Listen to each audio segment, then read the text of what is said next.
Olá, pessoas! E aí, tudo bem com vocês? Eu sou a Valéria, este é o Olhar para as Runas e hoje vai ter mais um vídeo sobre cinema. Não só sobre cinema, mas também sobre cinema. Cinema e literatura. E qualquer literatura? Não é qualquer literatura. A gente vai falar sobre filmes, eu vou falar de 3 filmes, na verdade um é filme, depois virou série, enfim, mas ok. Eu explico no caminho, que falam sobre distopias. Ah, mas esse tipo de lista tem um monte por aí, mas não é qualquer distopia. São distopias algumas que eu acho que a gente já tá vivendo numa. A gente já tá vivendo, eu não sei se você concorda que a gente já está aqui em 2024 vivendo uma distopia. Deixa aí nos comentários. Eu tenho falado disso com alguns amigos e amigas. Eu falo, gente, eu acho que o mundo acabou em 2012 e a gente ficou. Vocês não estão percebendo que a gente está vivendo uma distopia? Então eu vou trazer esses livros aqui, esses filmes, né, que se desdobraram, literatura que se desdobrou em filmes, para a gente pensar um pouco sobre o que está acontecendo, né? E aí, você que está chegando aqui pela primeira vez, nesse canal tem vídeos sobre runas, leituras de runas para o mês, todo mês tem vídeos sobre biblioterapia. Este vídeo aqui tem um pouco a ver com as questões da biblioterapia, porque é a literatura que faz a gente pensar em questões muito profundas. Às vezes não, mas enfim, eu adoro literatura e outros assuntos. Também tem vídeos de arte, de história da arte, né? Então, se você não tá inscrito, tá inscrita, se inscreve aqui embaixo. Já deixa aí seu comentário e já curte o vídeo. Curte aqui, ajuda nós! Curte o vídeo? Então vamos lá, vamos pro primeiro que eu queria comentar, tá bom? Eu tô até com os livros aqui. Eu queria comentar desse primeiro, porque os outros dois o assunto vai se desdobrar. E esse livro aqui tem um filme, mas ele é mais conhecido pela série. Não vou dar spoiler, se eu for dar algum spoiler eu aviso antes, tá? Então, tranquila, certo? Então tá bom. O primeiro é... É o Conto da Aia, da Margaret Atwood, acho que é assim que fala, né? Vou contar como que eu cheguei nesse livro, como que eu cheguei na série, como que eu cheguei no filme, porque tem um filme, sabia que tem um filme super desconhecido, dos anos 90 até, que eu assisti, eu achei estranho. Mas enfim, quando começou a passar a série, que a série começou a bombar, primeira temporada, todo mundo tava falando, se eu não me engano era 2017, não lembro mesmo, vou colocar aqui a data da primeira temporada. Quando começou a passar a série, tava todo mundo falando e ela passava num canal da TV fechada que eu não tinha acesso. Mas eu ouvi os burburinhos, aí estava eu passeando na livraria e dei de cara com esse livro. Aí eu pensei, não consigo ver a série, vou ler o livro. Enfim, para quem vive numa... para quem estava numa caverna vivendo e saiu hoje, a história é uma distopia. A Margaret Atwood é uma escritora canadense, ela escreveu esse livro nos anos 80. Aliás, muito melhor do que muitas ficções científicas e livros de distopia dos anos 80, tá? Que eu até vou falar de um aqui, mas esse aqui muito melhor. Nossa, muito melhor. Ela escreve de um jeito que eu me apaixonei, eu queria escrever que nem ela, mas enfim. Anos 80, eu vivi bem os anos 80, foi minha infância, adolescência, foi os anos 80. E existia um medo muito da bomba atômica, época da Guerra Fria, né? Da mesma forma que hoje é a nossa ideia de fim de mundo com as mudanças climáticas, a gente tinha esse medo da bomba atômica nos anos 80. Era um medo real. Então, ela parte desse pressuposto que realmente o mundo acabou com uma guerra. Não é nem que acabou, uma boa parte da população foi dizimada por causa de uma guerra nuclear e as mulheres ficaram inférteis. Poucas mulheres podem ter filhos, né? As aias, o livro chama O Conto da Aia, e elas usam essa roupa vermelha, né? Porque tem todo um rolê de divisão de pessoas que pela cor da roupa, assim, essa parte é muito legal do livro. As aias são as mulheres férteis. Enfim, toda, né? E aí a história se desenrola. Elas são férteis, elas podem ter filhos, mas os filhos não ficam com elas. Aliás, a forma como elas têm os filhos nessa sociedade distópica é de uma forma brutal e violenta. Enfim, tem toda essa questão. E aí vocês assistam aí a série ou leiam um livro.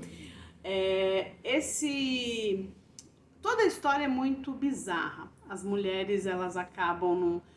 Tem uma coisa desse livro que me impacta muito, da história também, que tá lá na série, que é tudo na rua. As placas dos comércios, elas são desenhos. Porque as mulheres são proibidas de ler. Elas não podem ler. Elas não podem estudar, elas não podem... O que elas podem? Elas podem ser as esposas, elas podem ser as aias, elas podem ser as criadas dentro de casa, né? São as martas, enfim, né? As esposas, as martas e tal. E as aias. E aí tem as tias também, enfim. São um grupo de mulheres ali. Então elas não podem ler, não podem escrever, elas não podem nada. As mulheres não podem nada. É tudo muito difícil, né? Mas algumas coisas são muito reais. Essa é a primeira coisa para a gente pensar no mundo de hoje. De toda a violência que se passa com essas mulheres no Conto da Aia, eu acho que a coisa que mais me impactou quando eu li esse livro, e depois quando eu vi a série é muito boa, tem uma temporada que é meio meh, mas a série é muito boa também. A série se desdobra em outras histórias também, né, que não estão no livro.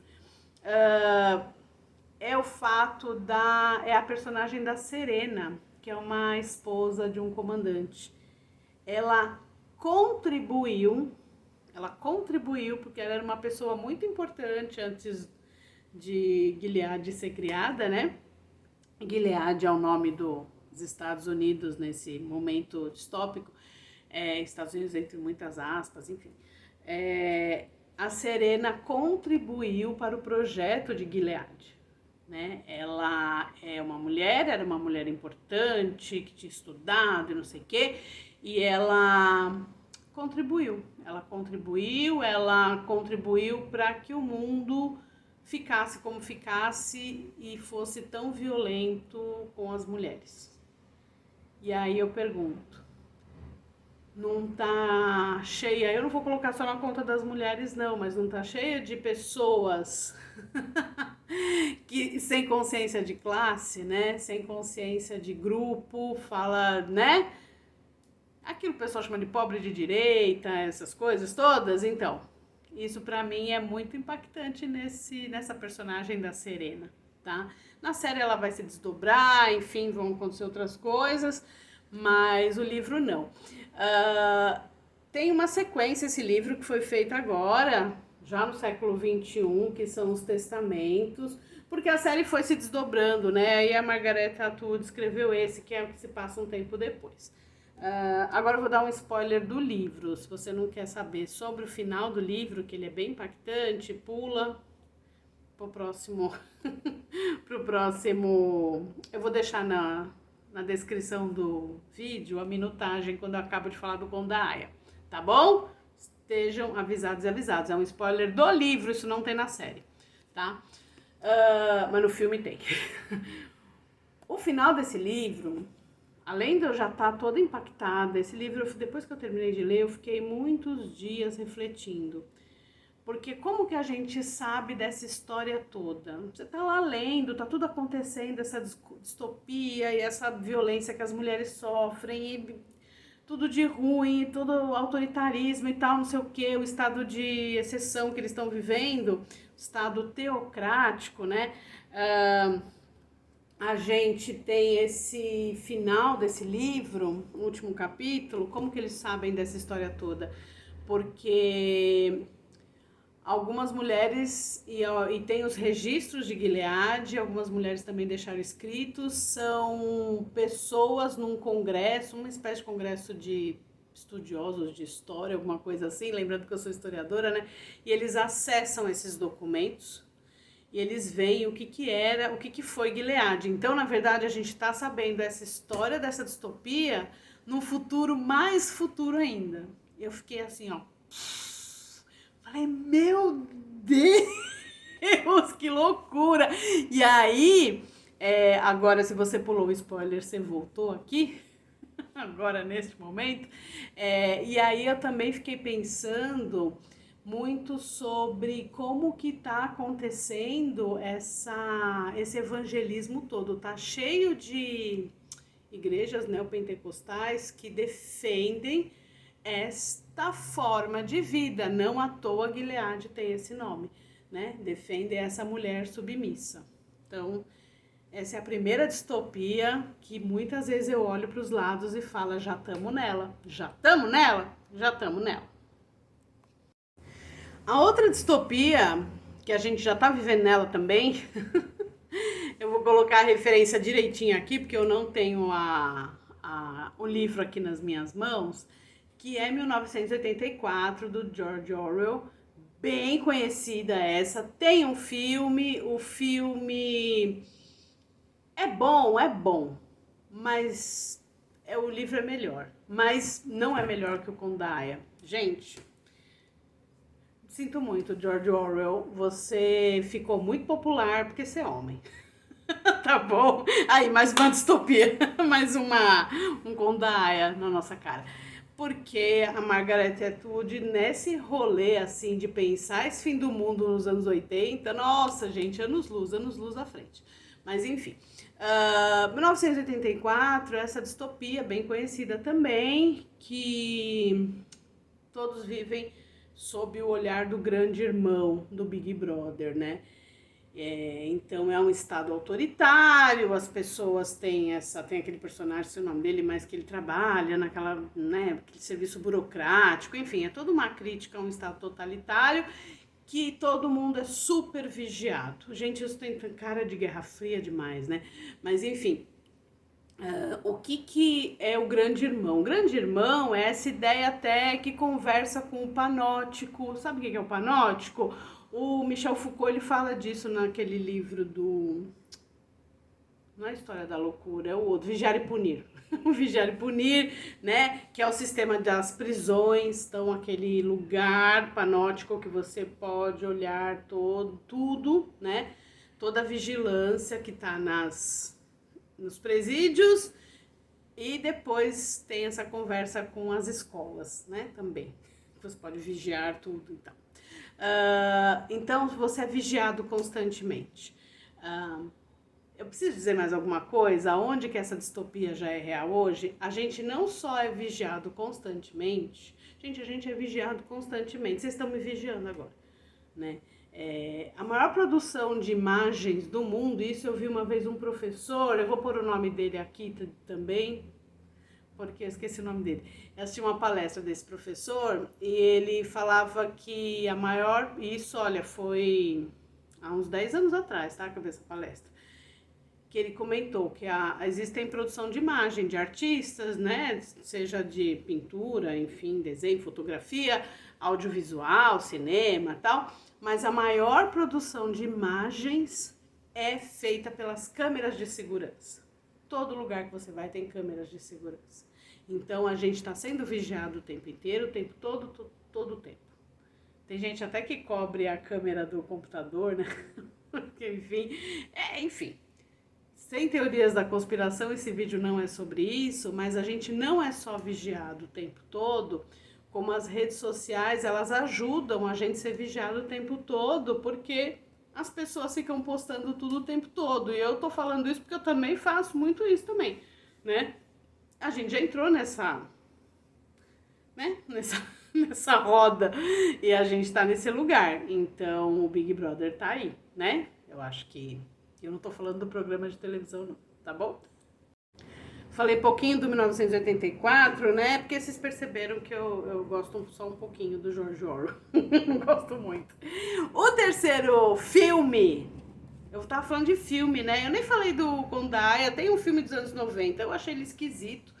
A série é bem melhor, mas se você buscar, eu acho que você encontra pra ver as diferenças. É interessante. É uma adaptação média, não é muito boa não. A série é bem melhor. O filme do George Orwell, filme de 1984, baseado no livro, ele é bom, se você tá com preguiça de ler o livro. Ele é uma adaptação até que fiel, mas ele enfim, é interessante, dá pra pegar o da história. Agora, uma boa adaptação, e aqui eu caio para os livros juvenis, e por que que a gente tá vivendo uma distopia, né, como eu encontro, e eu deixei esse por último, porque eu acho que conversa com George Orwell, é o Jogos Vorazes. É juvenil esse livro, né? Na biblioteca, ele tá na seção juvenil. Eu tenho a trilogia, tá? Na verdade, eu não tenho, esses livros são da minha filha. Eu gostava do filme, ela também, aí ela comprou o livro, a gente leu os livros, tá? Eles são uma edição em inglês, porque como eu já conheci a história e é juvenil, é fácil, dá pra treinar o inglês bem, né? São 3 livros lá. O filme é bom, a trilogia é boa. Era pra ser uma trilogia, precisava dividir o último livro em 2 filmes? Não precisava, né, gente? A gente sabe por que eles fizeram isso, mas não precisava. Mas ok. O filme é bom, é bom. Foi uma boa adaptação, especialmente segundo o filme, né? O Em Chamas e tal. Agora, aí eu fui ler os livros, mas por conta de treinar o inglês mesmo, e putz, é muito bom. É tipo bom mesmo, tá? Fica a dica aqui pra ler Jogos Vorazes, você lê assim num tirinho, ainda mais se você conhece a história, só que tem coisas do livro que não estão no filme, óbvio, eu não sou aquela pessoa, o livro é melhor que o filme, não, gente, livro é livro, filme é filme, e não tem essa tem boas adaptações ruins, sabe, essa coisa, tem que ser fiel, não tem que ser fiel, tem que ser bom. Entendeu? É isso. Mas tem uma coisa no livro que realmente no filme falta, e eu acho que podia ter tido mais, que é a fome. O livro, sabe quando você lê Vidas Secas, do Graciliano Ramos, e dá sede? Eu não sei, vocês sentiram isso? Eu senti, deixa aí nos comentários se você sentiu isso. Quando eu li Vidas Secas, eu senti a sede, sabe? Quando eu li Jogos Vorazes, eu senti a fome, porque a fome é assustadora. E a fome, ela é quase que um personagem do livro, sabe? Eu acho que no filme isso ficou meio... A gente vê que eles passam uma certa fome lá no distrito da 12 e tal, mas ela é meio, né? Ela não é tão reforçada assim. Ok. O filme é bem conhecido, a história é bastante conhecida, sorteiam crianças para se degladiarem numa arena até a morte, só resta um, enfim, essa pessoa é vitoriosa. É como um reality show com morte, é como se os gladiadores no Coliseu, que é bem baseado nisso, tanto que na capital todo mundo tem nome latino, né? Os gladiadores no Coliseu fosse um reality show. E é exatamente isto que é a distopia que estamos vivendo. A gente está vendo ali, nossa, os distritos tem alguns que estão em melhor situação de vida, outros estão piores, você tem essa questão da fome, você tem, né, essa coisa do sortear, são crianças, né, na adolescência ali, que essas crianças têm que passar por essa luta até a morte, porque elas morrem, são 24 crianças que vão para uma arena, só uma vai sobreviver e tal, tudo isso é muito terrível, né? É horrível, mas o que esse filme fala, ele não fala sobre isso, ele fala sobre exposição da imagem, ele fala sobre um espetáculo. Os jogos são um espetáculo, eles são um reality show, é isso que eles são.